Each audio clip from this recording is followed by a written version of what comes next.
And so I started to run downstairs. And so I ended up on the ground level and I went to walk out. Had there been a temperature of 1100 degrees around the stairwell, nobody would have been able to go through it alive. Secondly, there is a series of thermographic images shot with an infrared camera showing temperatures much lower than those needed to soften steel. This is the North Tower, seen from below. It's 9:18, about a half an hour after the impact of the first plane, and the indicated temperatures do not reach the color yellow, which means they don't exceed 100 degrees centigrade or 212 degrees Fahrenheit.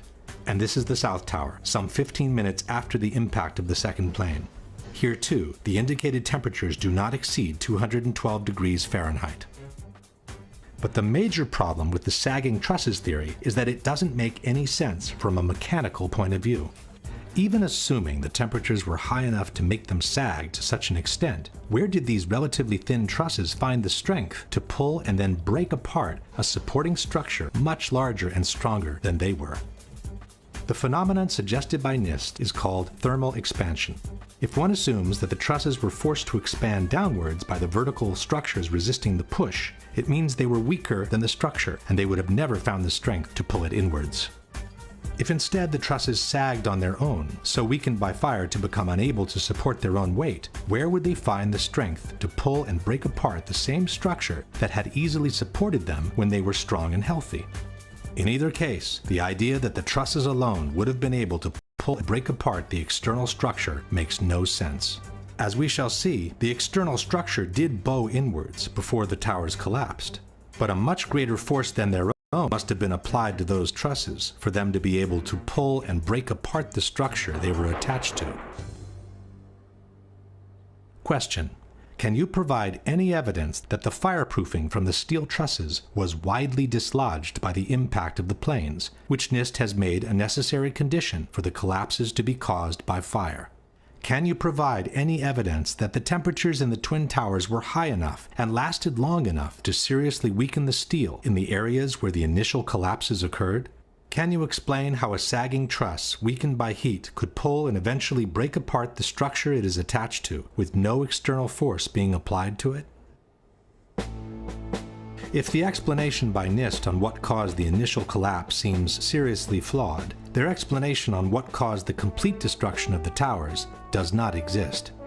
Within more than 10,000 pages filled with technical data of relative importance, in a footnote on page 82 of the NIST report we read, the focus of the investigation was on the sequence of events from the instant of aircraft impact to the initiation of collapse for each tower. For brevity of this report, the sequence is referred to as the probable collapse sequence, although it does not actually include the structural behavior of the tower after the conditions for collapse initiation were reached and collapse became inevitable. With the simple word inevitable, NIST purports to have explained the total destruction of 80,000 tons of a perfectly healthy steel structure upon itself. The area below the damage zone where the planes flew in and where the fire was, that area below that, those 80 or 90 stories, 80,000 tons of structural steel was not damaged in any way. Yet you stood there and watched it destroy itself, wiping out floor by floor all 287 structural columns as if they didn't exist underneath the damage zone. When a well-known debunking website wrote to NIST asking for a clarification on the sequence of the collapses, it received a similar answer. NIST did not describe the specific sequence of events after global collapse initiated. This astonishing statement has been repeated by NIST over and over again under the most surprising of justifications. Once the collapse initiated, the video evidence is rather clear.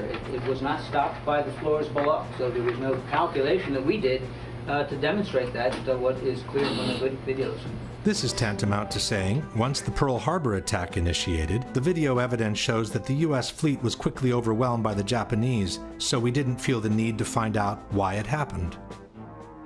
To make up for this embarrassing void, the debunkers often point at some independent studies which purport to explain the collapses by gravity alone. Ci sono opere tecniche come quelle che vedete citate qui che analizzano in estremo dettaglio la dinamica del crollo delle torri gemelle e non trovano niente di strano. The study most quoted by debunkers is called What Did and Did Not Cause the Collapse of the WTC Twin Towers in New York by Czech engineer Zdeněk Bezant.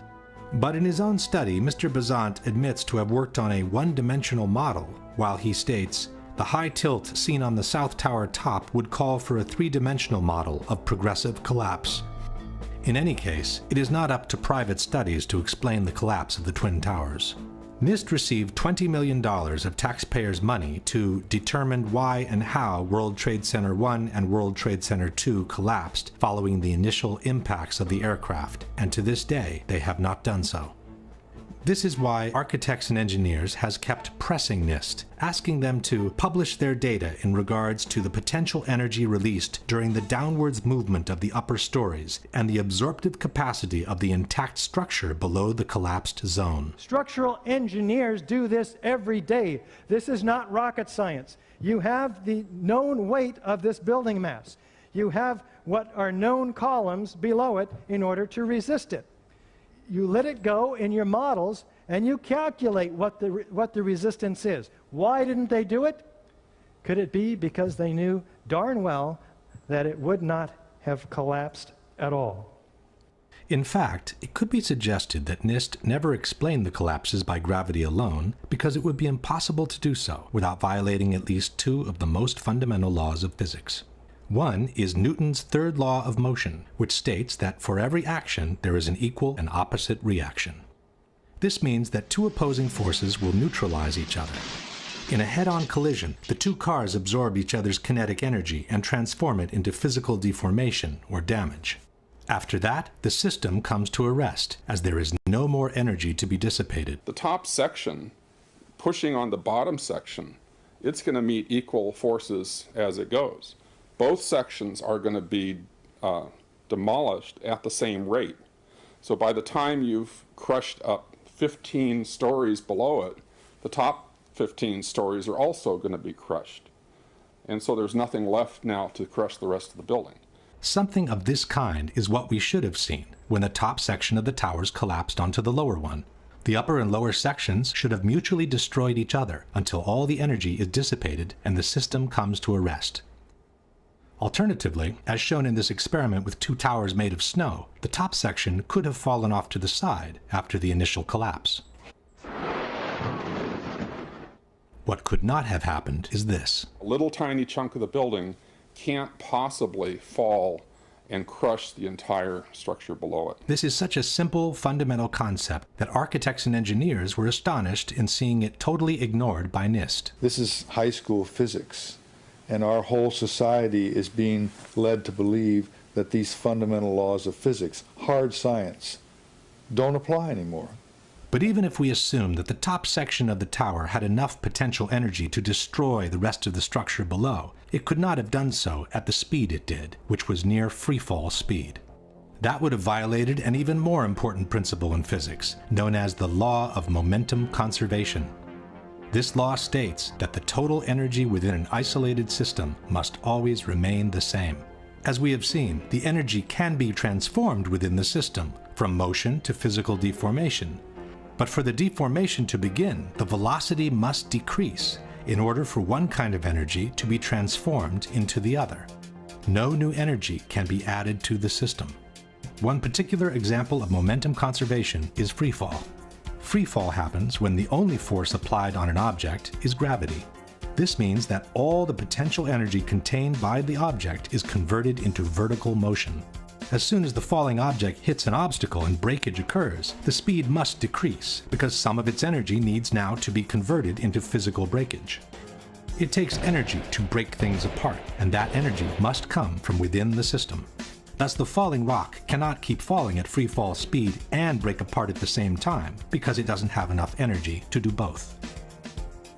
Let's go now to the Twin Towers and ask a simple question. Assuming that the top section on the left contains enough potential energy to destroy the rest of the tower, and assuming we dropped both upper sections at the same time, which one would hit the ground first? It would be the second, of course. As it finds no obstacles in its path, the section on the right would quickly accelerate to free fall speed and maintain it all the way to the ground. The section on the left instead needs to use some of its energy to destroy the structure below, so it could never achieve free fall speed. In the case of the Twin Towers, however, both upper sections fell with an acceleration close to free fall speed, as if their path had been practically free from obstacles. It took each tower between 10 and 12 seconds to collapse to the ground, while an absolute free fall time would have been 9.2 seconds. In other words, both upper sections of the towers found enough energy to destroy 80,000 tons of healthy structure below, while accelerating to near free fall speed. This is, as we have said, absolutely impossible by gravity alone.